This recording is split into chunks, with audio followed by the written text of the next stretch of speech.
And the big question is, how aggressive should you be? And you're constantly asking that question to yourself. And the answer is always the same. If it were me lying on that table, what would I want the surgeon to do? What would I want done if it were me? And that helps me. Like it's like a moral compass in the operating room, because part of a surgeon's bravado is to be able to get the whole tumor out. But you don't want to do that at the expense of the patient. And that's where there's sort of like a push-pull of what's best for my ego versus what's best for the patient.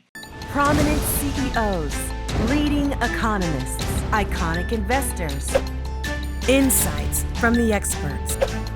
The Walker Webcast with Willy Walker. See who's next.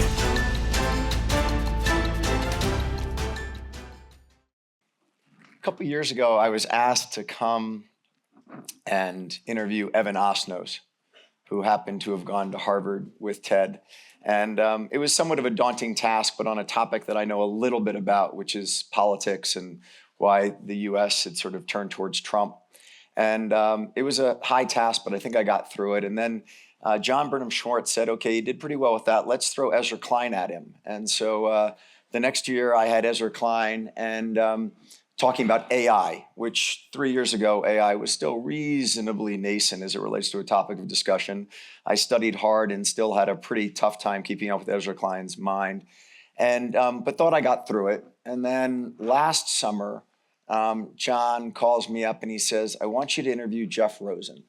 And Jeff Rosen, who happened to go on to Harvard College, he went to Oxford for his master's and he went to Yale Law School, is one of the biggest brains I've ever met. And I sat in the room right next door to here and tried to talk to him about the Stoics' impact on the founding fathers of the United States of America. Now, as someone who didn't really study philosophy very carefully at St. Lawrence University, I felt way, way, way out of my depth. But I got through it. So I thought, man, I've gotten through Evan Osnos, I've gotten through Ezra Klein, I've gotten through Jeff Rosen. This year, John's gonna just throw me a softball and let me have the year off. And so he calls me up and he says, first of all, I'd like you to interview Dr. Ted Schwartz. So I'm sitting there going, all right, if he's an economist talking about the economy, I'm cool. I know a lot about macroeconomy. I run a finance company. I can do that. He's like, no, he's a medical doctor. I said, uh-oh. And then I say, what kind of medical doctor? He goes, he's a brain surgeon. And I say, now I'm really getting into deep water. And then I look and see that Ted was magna cum laude at Harvard undergrad. He was magna cum laude at Harvard Medical School. He did his internship at Mass General Hospital and is known as one of the very best neurosurgeons in the world. And I said, I am so out of my depth this year, I'm gonna royally fail on this one. Then I pick up his book and look at the picture of him. And I say to myself, oh no, this is a guy who's incredibly smart. He's got a little bit of that God image of he saves lives every single day. And he looks like a GQ model. This is the hardest person in the world to interview. So I want all of you to know that if you should go out and buy tickets for next year's Writers' Conference, because John Burnham Schwartz has gotten the Holy Father to come and have me talk to him about the Bible. Because I've gotten to the end of my limit as it relates to these really qualified people that the Writers' Conference throws at me. Start a legacy. Start turning dreams into realities. A better world begins with you. Better communities start with us. Before we dive in, Ted, I'd like to see a show of hands. The number of people in the room who have had a family member or a friend who has had a brain tumor. Hands up. Wow. Okay. The number of people in the room who have had a family or a friend who have dealt with blunt head trauma, a car accident that impacted their head, a concussion, something of that nature. Hands? Great. Number of people in the room who have had a family member or a friend who's had an aneurysm. Number of people in the room who have had a family member or a friend who has had a stroke. There we go. And then finally, the number of people in the room who have a family member or a friend who have suffered from either dementia or Alzheimer's. Right. So if you're in the front, you didn't see, but pretty much all the hands in the room went up for at least one of those. And what I found so interesting, Ted, about your book is that it shows that what you do impacts all of us. That there isn't a person in this room who doesn't have something you write about in your book that hasn't somehow personally impacted them. One of the other things about your book that is so great is you understand your personality, the way you deal with engaging with your clients, not those incredible hands you have that go into the brain, but the personal interaction that you have. There's a line in your book that says those hugs you get from those family members are the things that you live for. So I'd like for you for a second, if we can role play here. You've just done a biopsy on me. You've looked at the frozen and you've looked at the permanent. And I have a GBM, and you need to tell me what my options are. Role play for a moment. Oh. I've just come out of it, and you're telling me that I've got a GBM, and you've gotten through the permanent. Yeah. So this is a situation where, the first interaction it wouldn't be with you, right? It would be with whoever came with you to the hospital and is waiting in the waiting room, because I've already seen you and your significant other or your family member beforehand, and we've had a conversation. And at that first conversation, and it's one of the things I try to get to in the book, is that the patient, when they first get diagnosed with a brain tumor, knows there's something in their head that shouldn't be there. They've been referred to a neurosurgeon, but they very often don't know what it is. And the first question is like, what is this? Is it a malignant tumor? Is it a benign tumor? And when you've been doing it for a long time, and I'm sorry to back up the conversation because you sort of have to set the context, right? When you've been doing it for a long time, I can look at the image, the MRI scan, and I know exactly what it is, right? Because I've taken out 500 of this type and 500 of that type and 500 of the other type. And if it is a malignant brain tumor, what you're describing, there's this moment where you sort of see that person's future playing out in a way that they have no idea what's coming, right? So you have this crystal ball, and they're just sitting there sort of saying, hey, there's something in my brain. Maybe it's benign. Maybe we can get rid of it. They don't really know what's coming for them. And you know that it's a disease that has a nearly uniform fatality rate, and often within 9 months or 18 months. There are some long-term survivors, obviously, and that conversation comes up later. But the first eerie moment that most people don't appreciate about seeing a doctor is that it's not just talking about the surgery, but emotionally, you have to deal with that patient, knowing what their future is, but you can't hit them over the head with it, right? You can't tell them, and I've seen this happen before at other doctors, this is a GBM, you're probably gonna live about 9 months. Like, you can't have that, you can't say that to someone. So at the first visit. So the first office visit is one where you're trying to prepare them for what's coming, and really just get them to the surgery. Because the most important thing at the first visit is, look, they have to have brain surgery, right? And that's the first hurdle they have to overcome, because most people are terrified when they come to a neurosurgeon and they're gonna have brain surgery, because they have a lot of fears in their mind about what it is to have brain surgery. Am I gonna be awake? Am I gonna feel anything? Am I gonna wake up the same as when I went to sleep? A lot of patients ask that and worry about that. And so the first thing to do is just say, hey, I'm gonna get you through this. And I talk about the analogy of a pilot on a flight. Like, we're gonna get through this flight, and I'm gonna take off the plane, and we're gonna land you safely on the back end, and you're gonna have a diagnosis, and then we'll take it from there. But the first step is just to get you through the surgery, and these are the expectations that you should have, knowing what's coming so that you can get through it. And then the next interaction is sort of, you've done the surgery and you have a biopsy and you've gotten a preliminary result from the pathologist. And the pathologist says, yeah, this looks like it's probably a glioblastoma. They'll tell you that. And I've had experiences where sometimes you're doing it, you're talking to the pathologist, you're scrubbed in, you're operating on your patient, and the pathologist is on the phone, looking at the slides in another room, and they're chiming in. Sometimes they put the phone to your ear, but sometimes it's loud, and they'll be telling the whole room that it's a glioblastoma. And sometimes the patient's awake on the table, because we do some surgeries awake. So there are some instances where I have to be extremely careful about the conversation I even have with the pathologist, because sometimes the patient's don't want to know or shouldn't know at that moment because they're still in surgery. Like still have a lot of fears you have to get them through at that moment. But then you go out to the waiting room and talk to the family. And that's where you get the hug, right? Because the hug is about coming out and saying, hey, everything went great. Surgery went great. Because the first fear is like, are they going to die on the table? Are they going to, is there going to be a complication at surgery?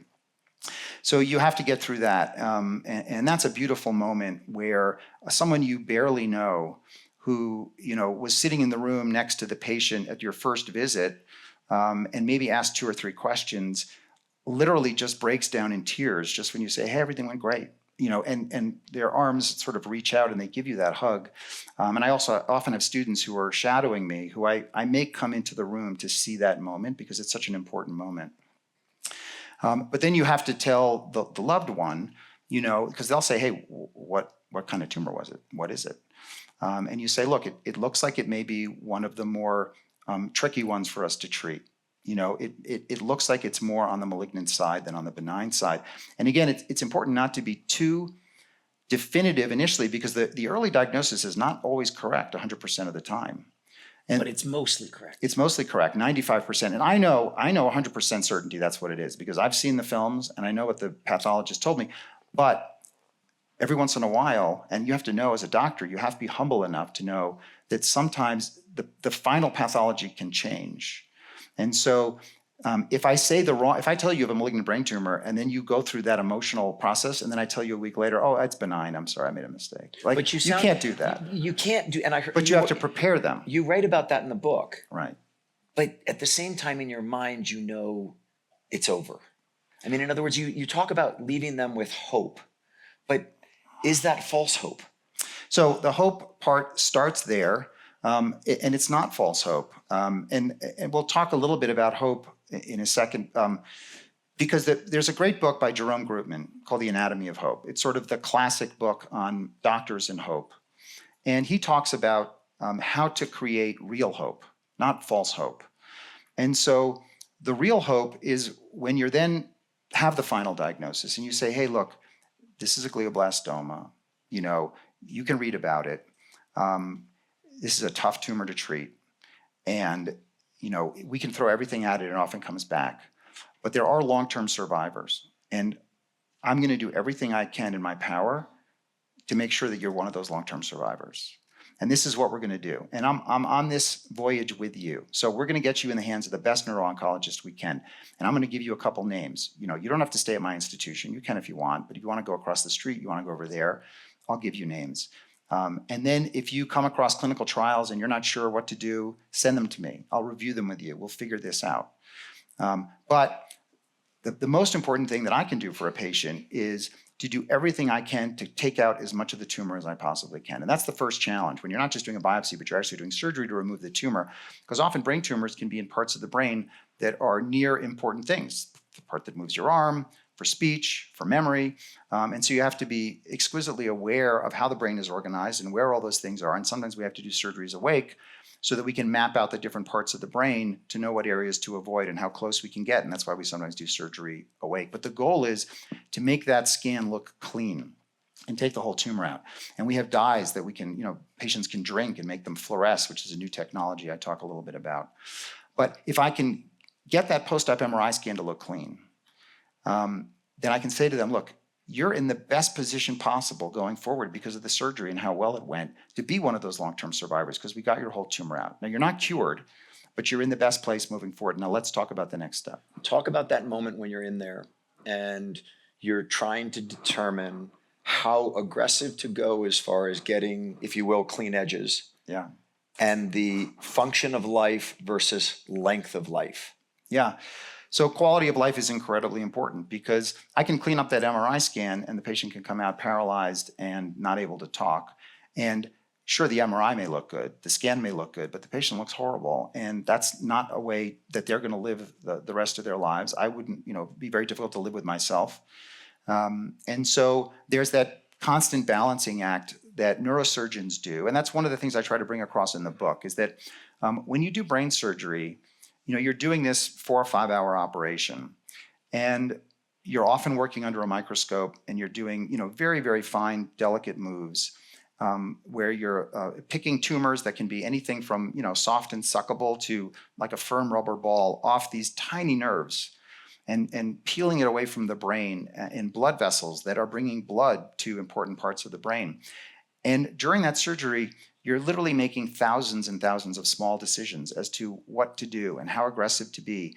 And can I go in this angle? And if I can't, I'm gonna have to move the nerves in the way, so maybe I have to go around this way. So let me try going around this way. And there's this constant dance that you're doing where you're reevaluating the current situation and you're making on-the-spot decisions as to how to manage them so as not to damage the functional tissue. And the big question is, how aggressive should you be? And you're constantly asking that question to yourself.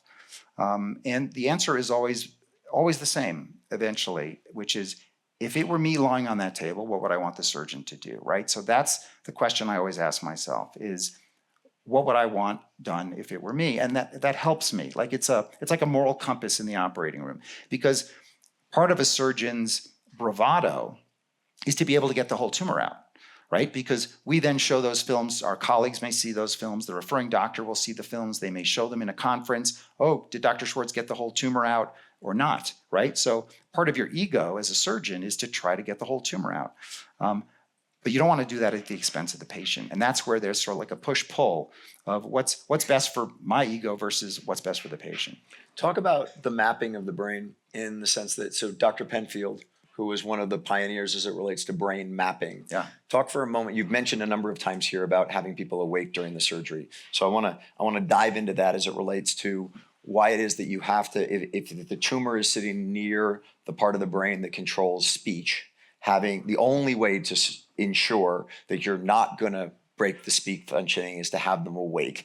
I'm sure many people in the room who either have just heard that for the first time or read it for the first time in the book, like I did, sat there and said, I can't imagine having someone awake on the table. And I love the part, Ted, that you turn those clamps down just a little bit tighter than most doctors do to make sure that brain doesn't move when you wake them up. But dive in for a moment about the mapping. Right. And then I want to get to the comment about language. There are a couple of things you mentioned that I just want to talk a little bit about. First was you mentioned the name Wilder Penfield, right? So how many people in the audience have heard of Wilder Penfield? So that's pretty good. How many people have heard of Harvey Cushing? That's good. Walter Dandy, couple. And the other one, probably nobody, Ghazi Yashergil. Two, great.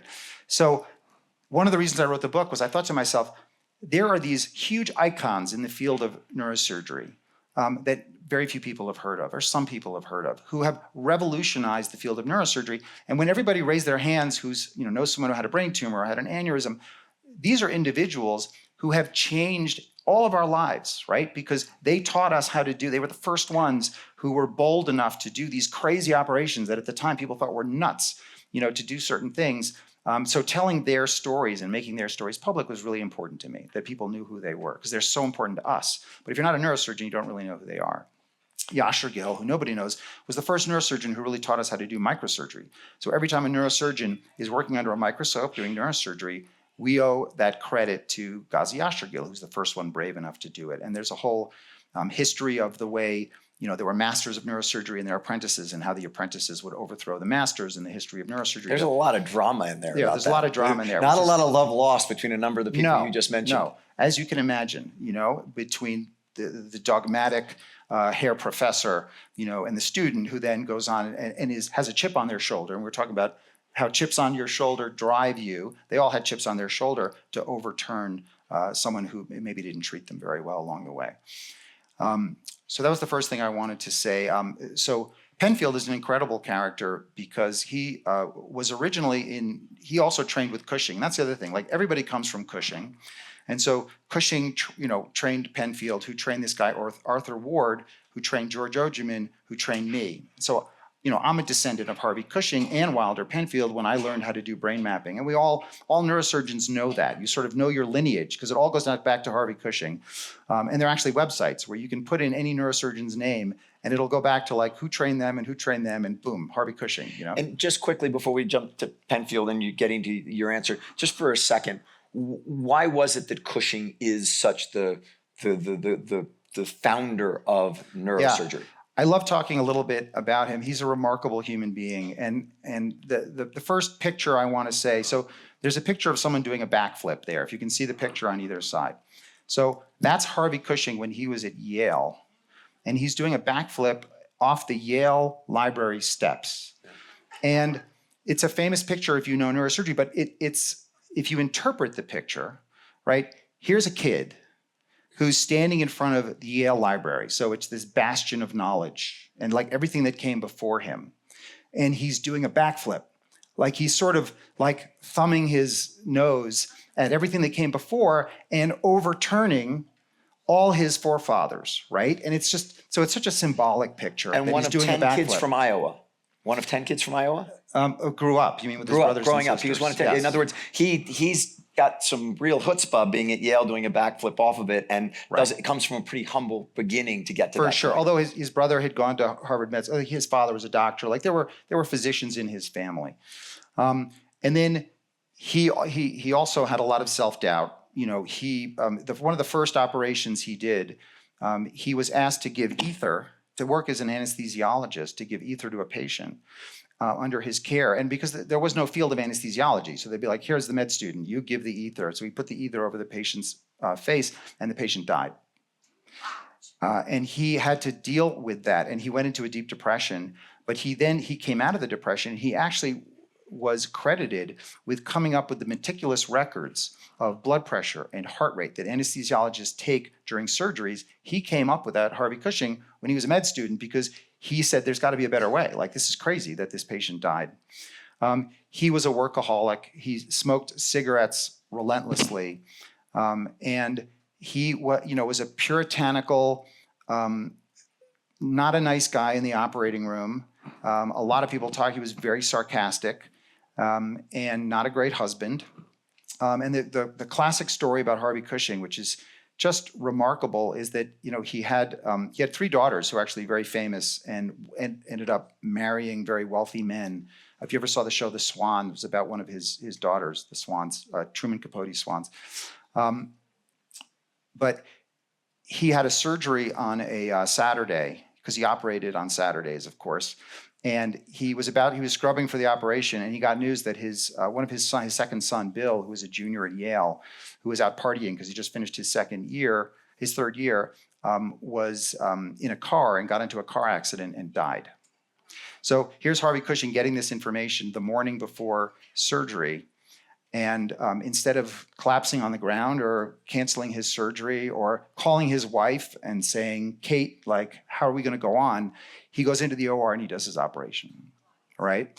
And then he finishes the operation, he goes and claims the body. So like, the emotional armor that he had to erect to be able to do that is remarkable. And to also, when Harvey Cushing started as a brain surgeon, there were no brain surgeons. There was nobody who had dedicated full time to brain surgery because the mortality rate of brain surgery was 50%. Half of the people who had surgery either died during the operation or died immediately after of an infection. And he said, I'm going to take this on. Like, can you imagine doing a job and failing 50% of the time, right? When so much is on the line. That went from 50 to 10 during his career. The number I give is 8%. Like, it went down to about 8%. And then where is it today? Oh, it's well below 1%, far below, point something percent. It's very low. It all depends really on the difficulty of the surgery. There are some surgeries that we still do that are extremely high risk, but it's very rare for a patient to die on the table, almost ever. If you are doing a number of surgeries in a day, and heaven forbid you lose a patient, can you recycle to keep going with your surgeries for the rest of the day, or do you have to say, I have to take a break from this and step back? Yeah. So the important message to send to most people is that neurosurgery is incredibly safe, right? So it's very rare for us to have complications or problems, particularly in straightforward surgeries. But nobody's perfect, and neurosurgery is risky. And so from time to time, there are things that go wrong. It's very rare that you lose a patient. In other words, that a patient dies on the table or dies immediately after. Almost never. But there can be surgeries where the outcome is not as good as you wanted it to be. Like, you're peeling it, someone's losing vision in their eye, and they're going to go blind if you don't do anything. And the nerve is very tenuous, and you're peeling the tumor off very carefully to try to save their vision. And they wake up and they've lost vision, And so they wake up blind in the eye, and you've done that to the person. Whereas the only thing you want to do is save their vision. Like, that's why you're doing this. But if you don't do anything, there's a 100% chance they're going to lose their vision. And if you do surgery, then it's sort of 50-50. There's a 50% chance you're going to save it, but 50% you'll lose it. But you're the one who's causing the loss, right? So you feel responsible as opposed to just the tumor causing the loss of vision.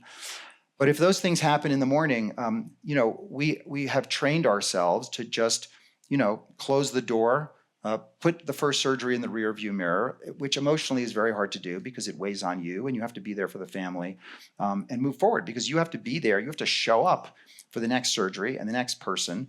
And it's not like you can just cancel these things because if you're on call, something comes in, it's an emergency, like you can't say no, right? You have to take care of whatever comes through the door. So because of that, we train ourselves, which is why neurosurgery training is, 7 years after 4 years of med school. So I started operating on my own when I was 33 years old. It's all training up until then. We have to erect emotional armor, but we also have to have emotional flexibility. And that's the challenge, is to go from being sort of the cold surgeon who can get the job done to being the sensitive surgeon who can deliver the news and be there for you, and hold your hand through the operation. One of your mentors at Mass General said to you, if you want people to rely on you, you need to be reliable.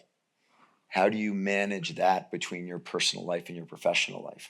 Because that's got to be a really difficult dance. Yeah, that story, just to go over that a little bit more, when I was in medical school, when you think about, when you're making the decision to become a neurosurgeon, it's not an easy decision. I mean, it's almost like marrying a spouse, right?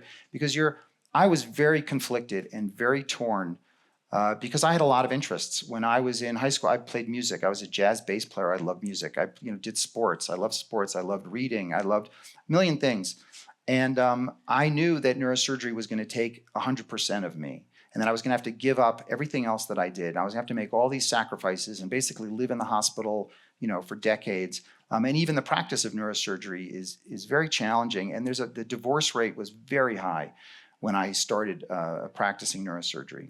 And so I remember being in this little conference with Paul Russell, who was the head of transplant surgery, and he made that comment and basically saying, look, if you want people to depend on you, you have to be dependable. You have to be there. You have to show up.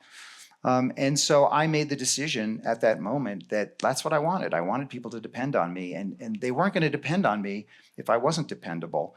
My wife is in the audience, so I will say that I had a very frank, I've had frank talks with her along the way during our courtship and saying, look, this is who I am, right?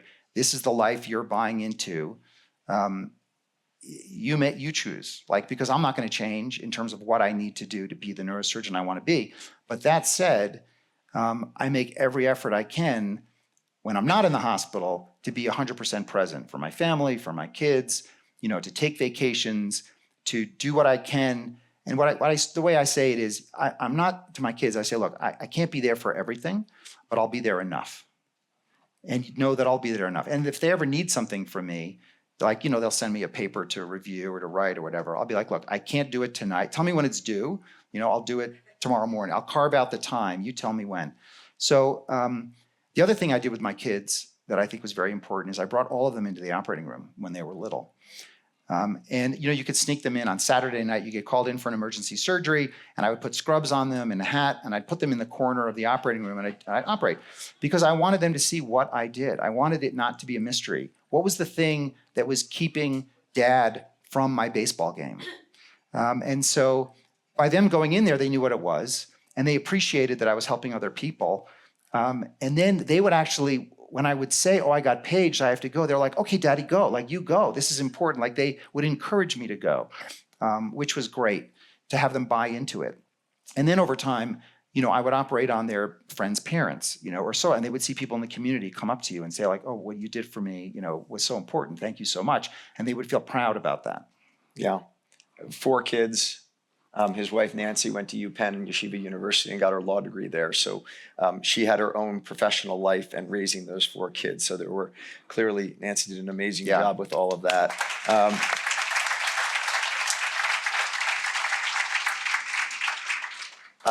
2 other things on family. One is, you're very clear in the book that you are brutally honest with your patients, that you don't hold back information, that if the scan has come back with this, you're not going to sugarcoat what it says. You're going to be very straightforward. Obviously, with what you said previously of keeping hope in the conversation, just curious, is that transparency and honesty go from your professional life to your personal life? So one caveat to what you said. One caveat. The answer is yes, of course. My wife's in the. Can you step out for a second? So brutal honesty, I would temper that. And the truth is, what you have to do is you have to take your cue from the patient. This is what I've learned over years, is that the patient will tell you what they want to know. And if the patient says, "Doc, tell it to me straight, tell me what I have," you 100% are honest. But sometimes you get a sense the patient doesn't want to know, or they don't want to know all the details. And then you tell it gently, or you tailor it in such a way. The hardest part is when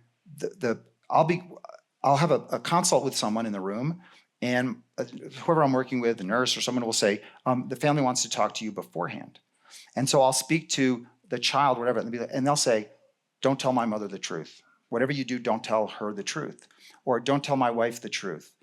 That's very difficult for a physician because you're not my patient. Like you're the spouse of my patient. On the other hand, you know something about the patient that I don't know, right? So I have to be very careful how I manage that situation. I'm sure you've all thought of or been in that situation where the doctor is torn between telling the truth and the family member saying, "Don't tell the truth." That's very difficult. Am I honest with my family?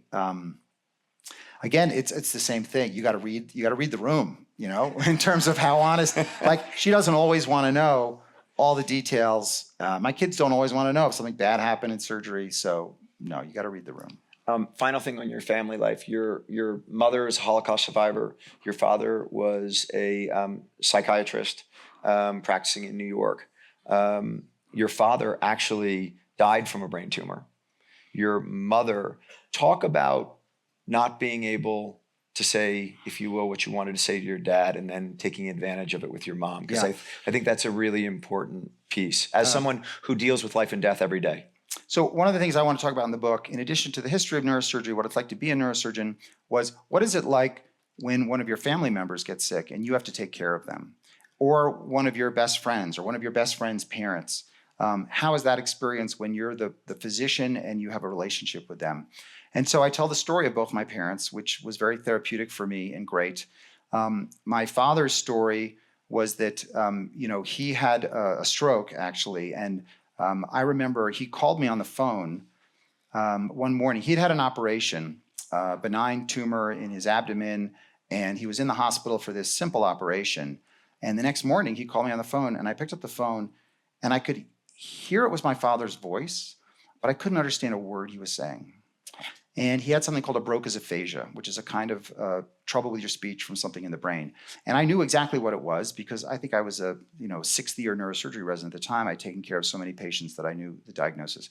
And I remember like jumping out of bed and running into the hospital because I knew something was wrong with my dad. And I got there, and sure enough, he's lying in bed, and he's so frustrated because he can't talk, and he's sort of garbled speech. And I go out to the nurse's station, and I'm like, "My dad just had a stroke. Like, you have to do something." And they're like, "Yeah, we called a neurology consult." And you have to understand, as neurosurgery residents at the time, like, you get everything done. Like, if the patient needs an IV, you're putting in the IV. If they need blood drawn, you draw the blood. If they need to go to CAT scan, you physically. The modern hospitals, there's people who draw bloods, there's people who do this, there's transport that brings the patients. Back then, they didn't have that. So you were the one transporting the patient. So I get on the phone I was like, "Who's the neurologist?" They give me the number of the neurologist. I call him on the phone. I said, "My dad just had a stroke. He had a Broca's aphasia. He needs a CAT scan right now." And he goes, he put the order in for a CAT scan. So I said to the nurse, they ordered the CAT scan, like, we need to go. And the nurse is like, "Well, we have to wait for transport to arrive to take the patient to transport." I'm like, "No."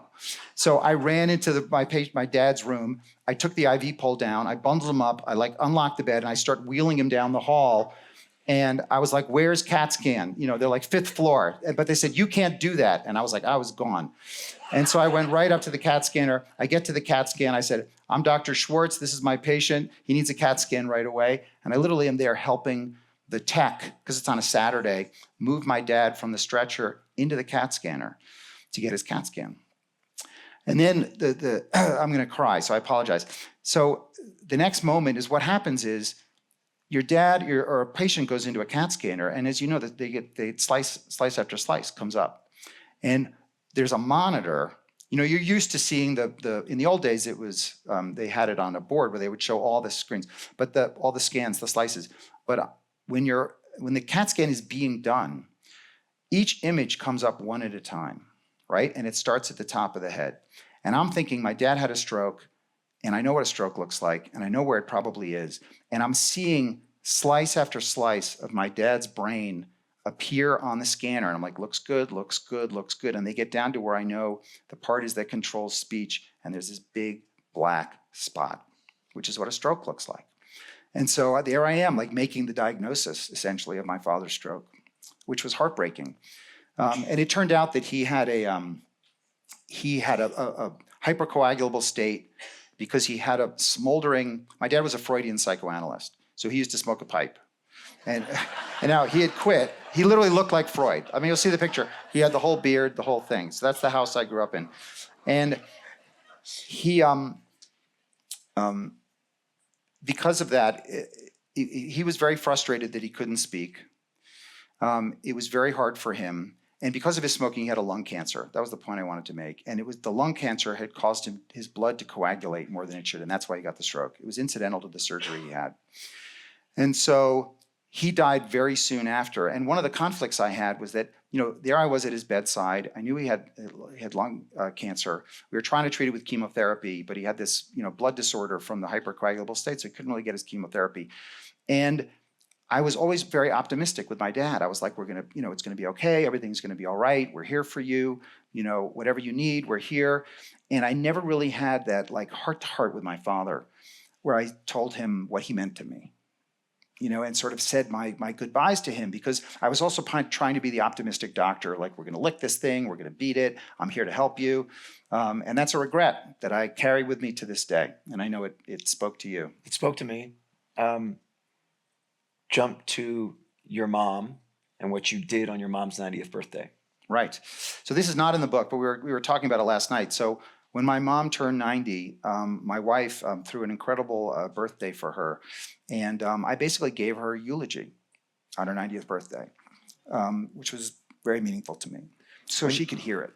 When you describe in the book, Ted, the scan and watching the scan, my mind went to, why didn't you call the book Black Matter rather than Gray Matter?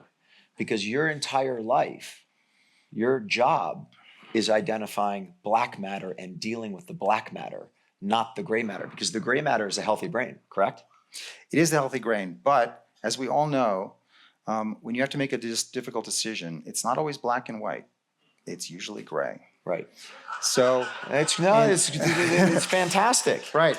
That's the beauty of your profession. Right. And I talk about that, like how you make decisions with inadequate information. You know, there's parts of the book about decision making. How do we make these decisions? And all the gray that goes into it. Like, you know, I talk about meningiomas, and a patient who comes in with a meningioma, you can observe it, you can operate on it, you can radiate it. There's reasons we would do one or the other. And I find myself making different decisions every week with similar looking tumors based on the last operation I happened to do, you know, and the fact that I would be so affected by this sort of Kahneman bias of a recent experience or how I happen to be trained. We make very, very different decisions in these circumstances, even as a brain surgeon, where you think it's something very scientific and we're gonna do the same thing every time. If you see 3 different surgeons, you get 3 different opinions on exactly the same tumor. I want to It's talk very gray. I want to talk briefly on the CEO of KPMG, because he's the example in the book that you use of somebody who said, you've given me the readout. I know what the chances of survival are. I'm not going to do chemo. I'm going to try and live every day of my remaining days as fully as I possibly can. And I believe it was 100 days later that he died. And he wrote a New York Times best-selling book on that. Chasing Daylight, if you never read it. Chasing Daylight. Given all the patients you've seen and those who spend the end of their lives trying to hope for that next clinical trial, that hope and that dream that really isn't there, but they just keep exhausting all resources they have, versus the CEO of KPMG who said, you know what, I know where I'm going, I want to enjoy every moment. I know it's not binary, and I know everyone has their own way of dealing with that decision. But if it's you, which one of those paths are you taking? Yeah. And I give this advice to my patients, right? I say, look, clinical trials are incredibly important, and you never know when that clinical trial is going to be the one that's going to make a huge difference. And you had mentioned to me CAR T cell therapy. We can talk about that. But what I say to them is if the trial looks reasonable, and if it doesn't overturn your life so that you're not spending your last days with your family and your friends, and you're like traveling to Germany or something to get some treatment that's very experimental, and you're not, in your natural environment, it may not be worth it, right? So what I would do is, if there was a reasonable clinical trial that I could get into that had a reasonable chance of success, that was close enough to my home where it wasn't so disruptive to my daily life, I would 100% do it. But you get to that point where there's less hope. At some point you have to say, no. You have to decide that what's more important to you is your quality of life for your remaining days. So it's a very careful balance. I'd asked you previously about Penfield and the mapping of the brain. Talk for a moment about what he discovered as it relates to language and people who were bilingual.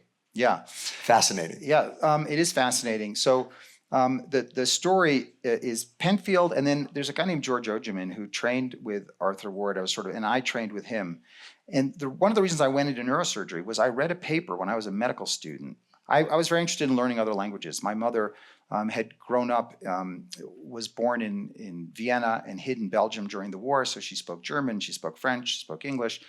And so I wanted to learn these languages, and I was curious about how the brain processes multiple languages.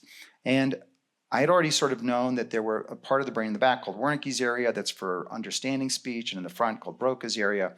And there's George Ogeman, who's this neurosurgeon in Seattle, would do a wake mapping of bilingual patients to find out where different languages were. So, if you speak two languages, are they in the same place in your brain, or are they in different places? And what he discovered was that they're actually in different places. And so he could stimulate a part of the brain, and someone would not be able to speak one of their languages, but still be able to speak the other one. And that can happen in a stroke as well. You can have a stroke and lose your ability to speak one of your languages. Now, there are some areas where they come together. And if you have a big enough stroke, you tend to lose all of your language. But if you're precisely brain mapping, right, where you're just knocking out little teeny parts of the brain, you can actually knock out just one language and not another. What George Ogeman did, and what I was working with him, which is even another level of specificity, is he would put electrodes into patients' brains who were awake, and he would test their different languages and show that you could find individual neurons that would fire in Spanish but not fire in English, right? So it's another layer of specificity to how the brain can divide these things up. Let's talk for a moment, and I know we're tight on time. Let's talk for a moment about where things are going. So deep brain stimulation and BCI, brain-computer interface. On deep brain stimulation, just talk for a moment about some of the cutting-edge technologies right now that are dealing with Parkinson's and other diseases there. And then let's go to BCI if we can. Right. So the idea behind deep brain stimulation is you can put an electrode in the brain that stimulates the brain. And what it often does is it shuts off a little part of the brain. And when patients with Parkinson's disease, one aspect of their disease, it can be a tremor, very bad tremor. And neurosurgeons are really good at stopping tremors because we know exactly where to stimulate the brain to do that. And I tell Michael J. Fox's story because he actually had surgery to do that. I tell the story of who was the first surgeon who accidentally discovered that you could find a part of the brain to stop a tremor. It's a really fascinating, crazy story. The other amazing thing about deep brain stimulation is we're starting to use it for other diseases like obsessive compulsive disorder and depression. And what's remarkable about the DBS is what we call it story is that you can stimulate a part of the brain and dramatically change someone's mood and their personality. And it's very common when they first turn on the stimulator, if you're treating for OCD, that someone will suddenly feel happy in a way they've never felt happy before. And that's why we also use it for depression. And there's a great paper I read when I was researching this, a case of DBS where they turned on the stimulator and a patient suddenly started loving the music of Johnny Cash. And they had never loved the music. And then when they turned the stimulator off, they didn't like his music anymore. You sure that's not because you were playing Johnny Cash in the operating room sure, when they were under? Sure. Because he does play music when he operates. I do love listening to music in the operating room. But what it speaks to is the fact that who we are, right, our personalities are tied into the circuits in our brain. And when you can alter those circuits, you will alter your personality. And the sense of self is so fleeting and ineffable and so changes over time. And yet we sort of think of ourselves as something that's very consistent over time. But the more you do neurosurgery and the more you see how people's personalities get altered with different interventions in their brain, you realize that who we are one moment in time is completely different from who we are later. And that sort of stream of personality is not a straight stream. You know, there's stuff coming in, there's stuff going out. And that's the DBS story. And so they're using DBS more and more and more now for different personality disorders as we learn more about it. Can I just double click on that for a second before we go to BCI? I had Mark Porat here speaking about AI this past week at the Walker Webcast conference. And in his talk, he was talking about creating basically a clone of yourself through AI and creating a mirror image of yourself. And as he talked about it, it was very compelling to sort of sit there and say, I have a clone who thinks like I do and can process things. And the coolest part of it was that once we die, that clone could live on, where a grandchild could say, what would Gramps think about this, and be able to talk to it. But in reading your book, I realized that the clone is never going to be able to keep up with the evolution of the brain. And what you just said is so, at least in my mind, sort of heartwarming in the sense that we are unique and our brains are going to continue to evolve so that the AI can't perfectly mimic our brain. It would perfectly mimic you for the millisecond it was created. Correct. And then you would diverge. Right. Yeah. Fantastic. So don't worry about that. No, I know. Thank you. Yeah, exactly. That's great. So let's go to the other one that it's fun to worry about, BCI, and talk about brain-computer interface and where we've all heard about Neuralink. To anybody here, I did a little bit of research on Neuralink, which I really hadn't done prior to this interview. It's really quite something. If you go on, particularly on X, they've posted out a lot on some of the innovation that they are right now working on at Neuralink, and it's eye-opening, just to say the least. Yeah. But most people don't realize how far we've come in brain-computer interface. But how long you've been doing it. Right. So the first BCI was in 1962. Where a neurosurgeon named Tracy Putnam, who, by the way, that's a whole story about who Tracy Putnam was, and he was the head of the Neurologic Institute, who was the first and only famous, who headed the neurology and the neurosurgery departments at the same time. And he had an enormous career. He invented Dilantin, which is one of the major drugs we use to stop seizures. You know, he operated on the Death Be Not Proud, the kid who had the tumor in that book. And then he was like fired and disappeared off the Neurologic Institute. Nobody knew like what happened to Tracy Putnam. And someone later dug it up. What happened was he was the head of the Neurological Institute at a time just before World War II. And at that point in time, he worked at Columbia at the Neurological Institute. Like 32% of the med school class was Jewish. And there was a rising anti-Semitism in the United States. And the head of Columbia University said to Tracy Putnam, you have too many Jewish neurologists and neurosurgeons in your department. You got to get rid of them all. And he refused to do it. This was when applications came into med school back then. If you were Jewish, they would stamp your application with an H, so they knew that you were of Hebraic origin. And I weave my Jewish background through the book. It doesn't not hit you over the head, but sort of different Jewish stories that Cushing play was out. an anti-Semite. He was and he wasn't. That's what's interesting about it. So Cushing had a very famous disciple named Leo Davidoff. And their letters, they have all of Cushing's letters, and some of his letters sort of say, well, I'm taking this Jewish guy, but I've heard he's very un-Hebraic.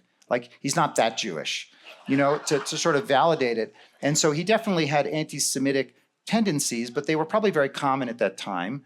On the other hand, when someone needed to sign a very important document to allow Jewish doctors, refugees, physicians who were escaping Europe before the war, he signed his name to that document to help bring Jewish doctors to the United States, right? So he wasn't that he was sort of anti-Semitic. And I forgive him. And that was a long time ago. But Davidoff was the sort of, from having trained under Cushing, became the neurosurgeon in New York and was responsible for He founded like Mount Sinai and Einstein and all these, every major, Jewish hospital or Jewish related hospital in New York City. He founded and started. I don't know how we got to. But we're on BCI and the role that because the doctor kind of disappeared because of. Oh, right. So he was asked to step down because he refused to do it.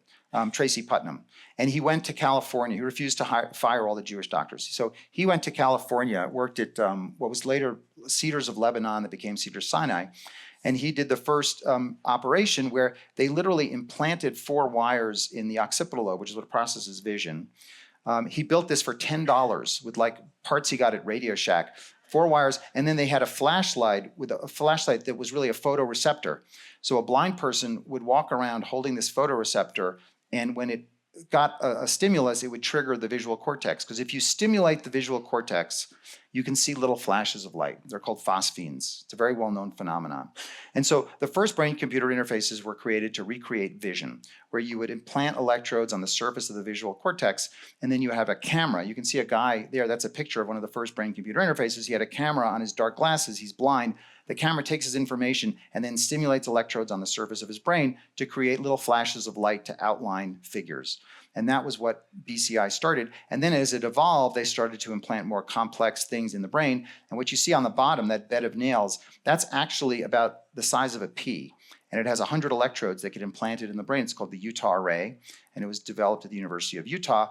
And there have been many brain-computer interfaces based on the Utah array in the 80s and the 90s, where they literally got to the point where you could put electrodes in the brain. So there's a part of the brain that moves my hand, right? So every time I move my hand, the neurons in the part of the brain that move my hand do exactly the same thing when I do the same move. And so you can train a computer by knowing what the movement is and knowing the pattern of neurons that are firing, what each of the patterns is coding in terms of the movement. And so you can have someone just thinking about moving a robotic arm, a paralyzed person in a chair, can literally just think, I want to pick up that thing, and they imagine themselves doing it. So they're not just thinking doing it, they actually have to imagine them moving their arm and picking it up, but the robotic arm will actually pick that up. So it is not far-fetched or science fiction to think that in the near future, someone who's paralyzed in a wheelchair can literally control a robot that can walk around, or could wear an exoskeleton, right, that can move their legs. And because they're just thinking of what they want to do, those patterns of cells firing can be interpreted and tell the computer how they want to move or how a robot wants to move. And you can also do it with language. And this has already been done, where you can implant electrodes in the brain and have someone who cannot speak. It's not just thinking about speaking. They actually have to imagine themselves moving their tongues and their mouths, because that's what it's reading. It's the movement part of the neurons, and speech can be taken out of the brain. So that creates the possibility, and this is not science fiction. Like if someone put enough money in it right now, you could take a paralyzed person who is in a chair and unable to move and unable to speak, but their brain was still working. And you could have a robot that they could control, that could move around the room, that could talk to you, that could listen, right? Because they can hear things, they can have little earphones in the patients, and can literally interact with the whole world.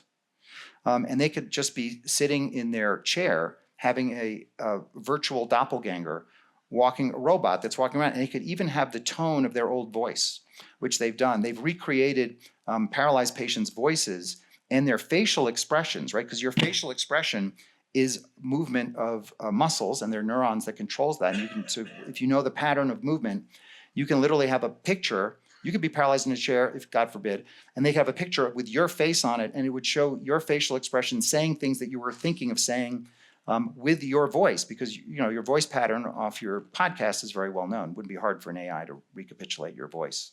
So it's amazing what can be done. And so Neuralink, Elon's device, has created this as a self-contained device. It's the bottom one, the thing that they're holding. And it has 16 different electrode wires that each has 64 electrodes on it that goes into the brain, that records the neurons firing and then wirelessly transmits it out to get the information out of the brain, which is remarkable. It's an incredible device he's created. I work with another company that makes that little gold picture thing you see there. So that's electrodes that sit on the surface of the brain. And that's the big question we don't know now. Is it better to put electrodes in the brain for BCIs, or is it better to put electrodes on the surface of the brain? Because when you put them in the brain, and this happened to Elon, they can pull out, right? So then you lose your function. Or the brain can cause a scar around the electrodes because it doesn't like them in there. When you put it on the surface, they can sit there forever. We know that. On that, people in the room might know that I've seen someone with a cochlear implant. Just Right. quickly, what's the difference between what you're talking about and a cochlear? Right. So a cochlear implant is not really a brain-computer interface. So what it does is it takes the sound and it has a wire that goes into the cochlea, which is the receptor in the ear. And there's just a wire that curls around. So it's not actually going into the brain. It's going into the sensory organ, right? And so the nerve, from the sensory organ to the brain, there's still a nerve that's carrying that information. There is a way to do an implant for hearing into the brain itself, which is called brainstem auditory implant. But the sound is not as good. That's more of a brain-computer interface. We're almost out of time, and I was going to go to Q&A, and I'm sure there are people in the room who would love to ask Ted a question. Before I try and squeeze one in, I just wanted to finish on this. You've been a pioneer on non-invasive brain surgery. Just real quick, tell the story of Mrs. X and her being told, So there's if a you picture. do Yeah. anything, Yeah. don't let Dr. Schwartz take your tumor out through your nose. Yeah, that was said to a patient of mine. There's a picture, if they can get to, that talks about, it's a cartoon of surgery and endoscopes, if you can find it. When I started training in neurosurgery, when you had a tumor that was at the base of the brain, so imagine the tumor, it's flying underneath the brain. So you can't open up the top and see the tumor, right? You have to get underneath it. The way we would do that is we would open up, make a big skin incision like this, flap the skin forward. There's a picture you can see. Take off a giant piece of bone, open the dura covering the brain, and then you have to lift the brain out of the way to get underneath it because you're going all the way under the base of it. And so that's how I learned how to practice brain surgery. It's very invasive. There's a huge scar. You have to take down the whole muscle for chewing that's over here. And so when I started practicing, a couple of people were starting to work on doing minimally invasive surgery, which meant using endoscopes that are long, thin telescopes, like laparoscopic surgery, arthroscopic surgery. We weren't doing it in the brain, and putting it through natural orifices. So one place to do it, obviously, is to go through the nose. Like if you could go through the nose and create a corridor, maybe you could do surgery. But most of the masters of neurosurgery thought that was impossible because if you go through the nose is not sterile. There's bacteria in your nose. So it was inconceivable to people to think that you could go through a non-sterile field, because you can't sterilize the nose, and go into the brain and do complex brain surgery. Plus, you're working about this far away, and you're working through the nostril. So you have, not a lot of room to work in. But a group of us started doing it, and we realized if you give enough antibiotics, they don't get infections. And instrument makers started to make long, thin instruments that we could work with. And so I learned how to do it in Italy. The Italians were actually ahead of the curve in terms of doing this minimally invasive neurosurgery. And there were just a couple centers in the world that would do it. And we were one of those centers. I was lucky enough to pick up the ball and see this early and start doing it. But I would see a patient who came to me, and this Mrs. X is a story I tell. She was a very prominent, wealthy woman, lived in Manhattan, got my name. And she had a big tumor in the center of her brain. And I looked at it and I said, I can take that tumor out just going through your nose without making any incisions.